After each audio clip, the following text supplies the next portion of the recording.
Hi, I'm Katie and welcome along to another bookish adventure. So today I'm going to talk about books that I wish I'd read in 2019. So these are books that aren't necessarily books that were on my TBR list, but they were the books that I thought, oh, well, if I get the chance, I'd like to, get a read on those. So these are books that I've, been on my TBR for ages, books I may have started, need to get back to. So yeah, there is no kind of any real not point system. Anyway, I know what I'm trying to go with this. So first of all, the RC Cortex. So Gavin's mate Craig gave this to me, well, lent, not gave, he just give this to me out of the goodness of his heart. We were chatting about, I don't even know, I think Gavin must have told him that I do this, and then we got chatting about books and he'd said if I'd heard of it, and I definitely knew that I had, but it had never really been on my radar. Then after Craig lent it to me, I was suddenly seeing it all the time in Waterstones. It was literally following me around. I think the only time I think I ever actually considered this book was, I think, back when I saw the Tales of Earthsea Ghibli film and kind of thought,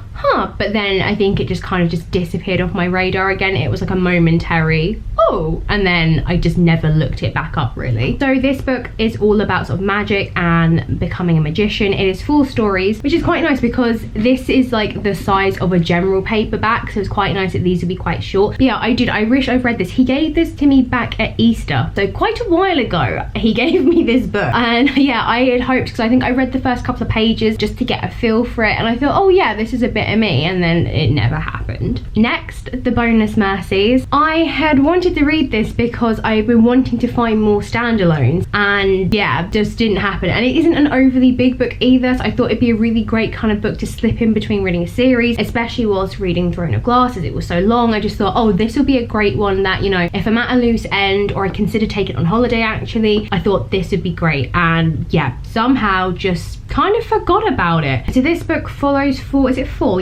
bonus mercies who trade in death, and basically they get given, I think, the opportunity, almost not of a lifetime, but the opportunity that could change their fate completely, and it just seemed really interesting, plus it was a standalone. Next up, I really wish I had kept reading these. I honestly thought I was going to read more of this series. I thought I would at least get the first 3 books done. I really thought I would have read more of the Mortal Instruments, but somehow I just didn't. I definitely have a love-hate situation with this book, and it's more of a dislike-hate, I think. It's hard. I have a lot of problems with this book, but I wanted to keep going because, the fandom is so huge and the world itself just was amazing, and I just thought, I just gotta get through it. I gotta push past it. So yeah, I did. I thought I would at least would have read the 2nd and 3rd one, but it just never, I don't know, it just never occurred to me to pick it back up, really. And I think before I knew it, the year was just escaping me, and then yeah, I just had only read the one. The Northern Lights.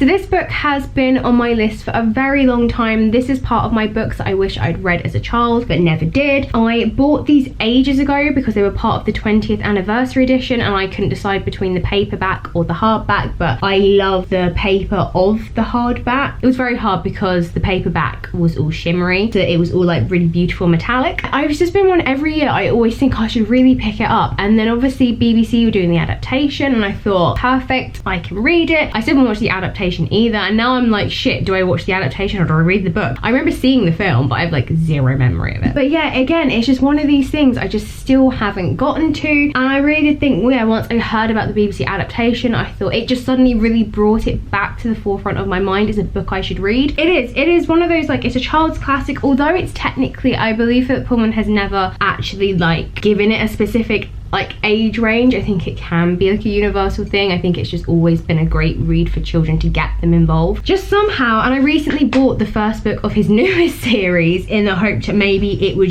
gee me on into reading it, but still wasn't happen. So this book follows the young girl Lyra as she sort of gets whisked away on a rather magical journey. It involves talking polar bears and all sorts of amazing things, but I think it is one of those books that it is just great for adults and kids. And then the final book I had hoped I would have read The Wrath and the Dawn. So again, this is a book that I've ummed and ahed about a lot, and then I suddenly started seeing it a lot on Instagram, and I was like, oh, okay, you know, really sort of picking up my interest. And then I started looking back into this book. Then I started looking into her other series, which was Something in the Flame. It's more I think Asian Oriental inspired, whereas this one is more Middle Eastern. I was thinking, oh, okay, this is really good. I think I got the short stories for the other series on my Kindle ready, because I thought this is great, because there's literally like 2 books in a series. I was like, well, this will be great. Same with the other one. And then I know she also has a newer series that is out at the moment, or at least maybe it's a standalone, I can't remember. And then once again I still haven't read it, and I don't know why. Again, it's not very big. I thought it'd be great as a book to slip in between, and again, there was only 2 books to the series. And after reading Rebel of the Sands and reading that more Middle Eastern inspired storytelling, that actually put this back on my radar again, because I remember thinking when I read it, I'm sure there was another book with that kind of vibe that I've been looking at, and I was correct. So